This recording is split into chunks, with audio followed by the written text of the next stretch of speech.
Hi, hello mga maday, mga paragino dila rumamay pa silang ginud nga anuwang. So yun ang adlaw mga maday, ginupdan ako ni Ian, tikad to Tacloban mga maday. Kay may ada ko mga maday bubutungon pa silang ginuyod. Naiha ko na kasi mga maday nga plano, paliton talaga mga maday nga TV. Kaya naamon TV kasi mga maday, sigit pag ginawyawon, walay tawo, bagalan radyo mga maday. Sanglit naman mga maday, pakatirok ko, ada kay adi na mga maday, finally, baga nagbiyahe na kami ni Ian, nagmotor lang kami mga maday, tikad to Tacloban, para bumutong mga madihin bag-o nga TV para makagkita ni Ramadan mga madi. Kay intalon, Diyos ko day, alas 6 to alas 7 pala mga madi, nga tuspok na mga madi, kay wari manira libangan. Kay di manira mga madi maara mag-cellphone. So, imbes mga madi nga ipayad ko mga madi ang TV, nga kanan picture tube niya mga madi truba, ada kay gabi nak mga madi pumalit mga madi, kay bangin lak magasusan mga madi pag pinaayad mga madi ang TV, ada kay gabi nala pumalitin bago at least brand new. Tungod mga madi nga karoy ko nagihapon makapalitin bago nga TV, ada kay na akong gimpili mga madi ang smart TV para gihapon mga madi makag Netflix ako, makag YouTube. Nga nang pinaka-importante gihapon mga madi makag video okay kita mga madi nga diri na cellphone kita makita kundi ha TV na. Kay kun may ada kami mga madi bisita nga diha balay, gusto nila mga madi mag video okay. Ada kahit gingagamit ko lang mga madi an akon iPad ta kay madali maglubat mga madi kay Apple. Sanglit pa man mga madi mas mo-open ang mga madi nga smart TV tat butongon para at least kung may nga di bisita makaga video okay nila mga madi anytime bisan ano nga oras. O di ba mga madi English nga wari-wari version nadto ha anytime nga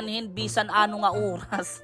Ngan labot lang mga madi nga smart TV an akong ginbutong ada kay 32 inches ini mga madi tiya kahalapad o mga madi kay bagadi ko afford mga madi an 44 inches or bisan pira pa mga madi nga inches mga madi kumbaga andurod ako pa baga sunod na lang mga madi kumbaga may dako na bunggalo nga balay. So na akong ginpili mga madi nga brand and Devant mga madi kay syempre mas mahal mga madi ang TCL di ba? So actually mga madi aton afford Devant mas mo pa manggihapon mga madi nga brand mga madi kay original manggihapon kay tikang hamol. Para to napakiala mga madi kumpare ni mga madi na akon palit ada kay 10,700 plus mga madi kay smart TV na hiya. So actually na akon siya naging pakianhan. Wala yung mga madi Android. Oo. So ana ko talaga gusto mga madi smart TV kay para at least malinaw, makakita Netflix, tanan-tanan na mga madi pati YouTube. Ngan may ada gihapon yung mga madi di Bluetooth. So meaning mga madi pwede i-connect mga madi hiton amon speaker. Di ba habang nagvi-video okay mga madi nalagutob mga madi aton speaker tapos ato kita makanta mga madi aton TV. Kay natural sugad talaga mga madi di ba?